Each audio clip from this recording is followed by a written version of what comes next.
Our topic is all about flexible exchange rate. But first, what is exchange rate? Exchange rate is the price of one currency in terms of another currency. It is the value of a country's currency versus another country or economic zone. Now, what is flexible exchange rate? Flexible exchange rate is also known as floating exchange rate that can be defined as exchange rate determined by global supply and demand of currency. In other words, they are prices of foreign exchange determined by the market. They can rapidly change due to supply and demand and are not pegged nor controlled by central banks. Flexible exchange rate have changes determined by market forces. And what are the market forces? That is demand and supply.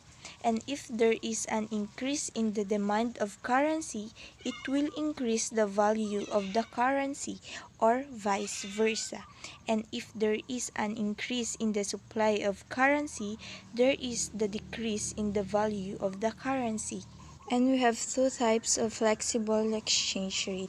We have pure floating regimes and managed floating regimes. Pure floating regimes. A free floating exchange rate, sometimes referred to as clean or pure float. It is a flexible exchange rate system slowly determined by market forces of demand and supply of foreign and domestic currency, and where government intervention is totally inexistent. Clean floats are a result of laissez-faire or free market economics. Clean float is theoretically the best way to go. It allows countries to retain their monetary independence, which basically means they can focus on the internal aspect of their economy and control inflation and unemployment without worrying about external aspects. How clean float or pure float works. Most of the world's currencies exist as part of floating exchange rate regime. In this system, currency values fluctuate in response to movements in foreign exchange markets. For example, the amount of euros you can exchange for your dollars varies from trip to trip. This variation is a result of the fluctuation in the foreign exchange market. Now, let's move to the limitations of clean or pure floats.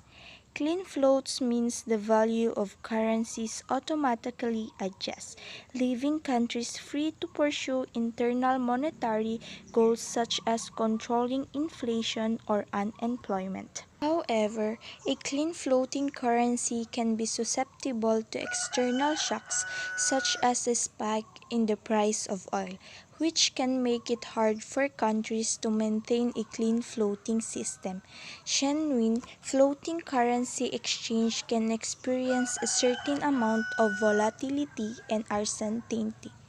For example, external forces beyond government control such as geopolitical conflict, natural disaster, or changing weather patterns that affect crops and export can influence currency prices.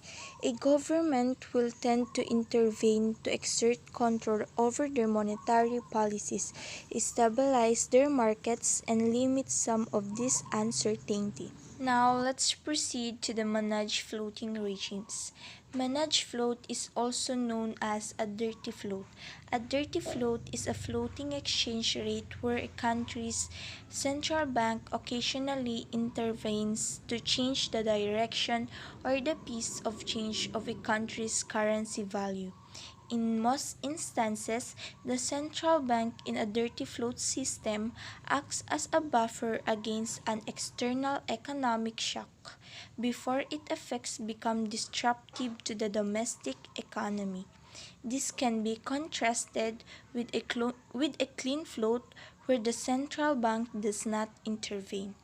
The goal of a dirty float is to keep currency volatility low and promote economic stability. And we have the advantage and disadvantage of flexible exchange rate. Let's move first in the advantage of flexible exchange rate. First, independent monetary policy. Under flexible exchange rate system, a country is free to adopt the independent policy to conduct properly the domestic economic affairs. The monetary policy of a country is not limited or affected by the economic condition of other countries. And we have shock absorber. A fluctuating exchange rate system protects the domestic economy from the shock produced by the disturbance generated in other countries. It acts as a shock absorber and saves the internal economy from the disturbing effects from abroad. And we have promotes economic development. The flexible exchange rate system promotes economic development and helps to achieve full employment in the country. The exchange rate can be changed in accordance with the requirements of the monetary policy of the country to achieve the planned national objectives. And we have promotes international trade. The system of flexible exchange rate does not permit exchange control and promotes free trade. Restrictions on international trade are removed and there is a free movement of capital and money between countries. And the last one is increase in international liquidity. The system of flexible exchange rates eliminates the need for official foreign exchange reserve. If the individual governments do not employ stabilization funds to influence the rate, thus the problem of international liquidity is automatically solved. In fact, the present shortage of international liquidity is due to pegging the exchange rates and the intervention of the International Monetary Fund authorities to prevent fluctuations in the rates beyond a narrow limit. Now, let's proceed to the disadvantage of flexible exchange rate. First, low elasticities. The elasticities in the international markets are too low for exchange rate variation to operate successfully in bringing about automatic equilibrating adjustment. When import and export elasticities are very low, the exchange market becomes unstable. The depreciation of the work currency would simply tend to worsen the balance of payments deficit further. And we have unstable conditions. Flexible exchange rate create conditions of stability and uncertainty which in turn tend to reduce the volume of international trade and foreign investment.